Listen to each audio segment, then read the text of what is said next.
I guess this is another update video, guys. So I just got off call with like all the people that work at Recosia.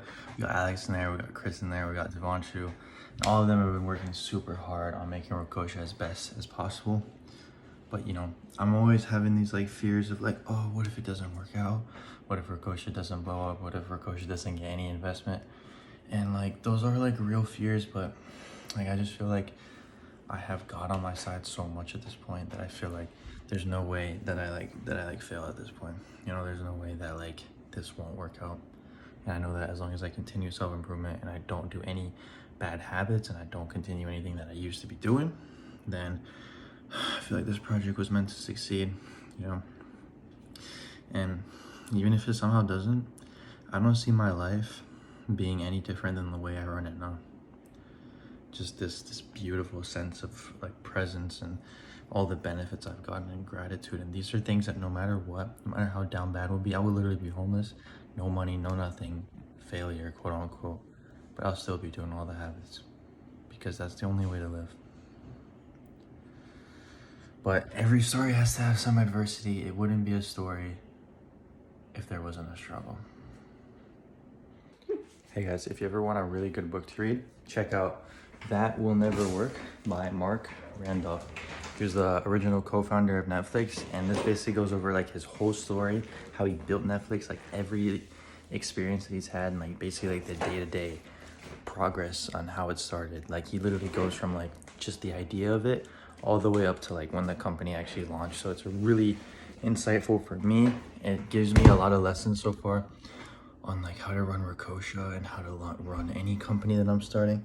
So for any entrepreneur or anybody that literally just wants to be successful, just read this book. That will never work.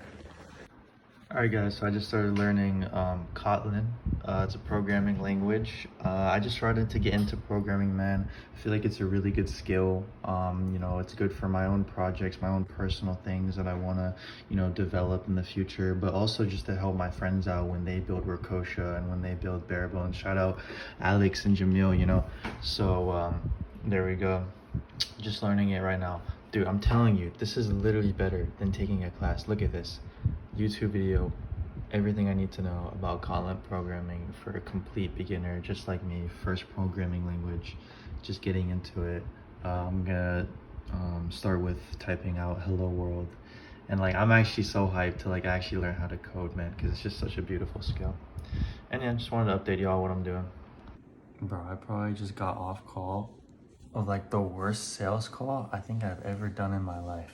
Honestly, I wouldn't even call it a sales call because of just how bad it was. Like, bro, okay, so I call this like parasailing company from Miami, right? And like, I don't even know why. I wasn't even going in with this strategy, but I just kind of talked about as if I was like a clueless customer saying like, oh, your Facebook and Instagram don't work, but I'm trying to get like schedule an appointment or something. And then I don't realize who I'm talking to, but I'm actually talking to like, I'm pretty sure the owner of the company or whatever, right? So then he's like, okay, like, do you want to book an appointment, right? And then I'm like, no, actually, I was calling because of, you know, I'm a marketing agency and I want to help you guys out. And then he's like, bro, he literally said like, that was the weirdest approach I've ever seen. Like, you could have just said that from the beginning. Like, bro, and it was just so cringe. Like, and then he was like, yeah, you're speaking to the marketing guy. And then I just hung up, bro. I could not have dealt with that anyway. But you know what? I feel like through this failure, I've learned so much. Like, these are the things that I need to go through, bro. It's painful as fuck. But I know that I'm gonna grow from it. And I know that like, I'm gonna look back on this and be like, that was funny. But like, I knew that was gonna happen, bro. But I need the mindset of like, just moving on. Cause you're never gonna see that guy again. And like, he'll probably laugh at it later too. But I hope this serves as proof of like, you know, when PenguinFlow actually gets like customers and stuff, it's just like, you can come from anywhere. Like, bro, I actually suck at sales. I really suck at talking to people. But I know this is a skill that I need to level up. And I know this is a skill, it's gonna take a lot of time to level up. It's gonna be a lot of pain and a lot of like horrible fucking calls like that. But I know that it's gonna be for my future self. So I'm just gonna keep doing it and keep doing it and keep doing it. Do the hard work, especially when you don't feel like it.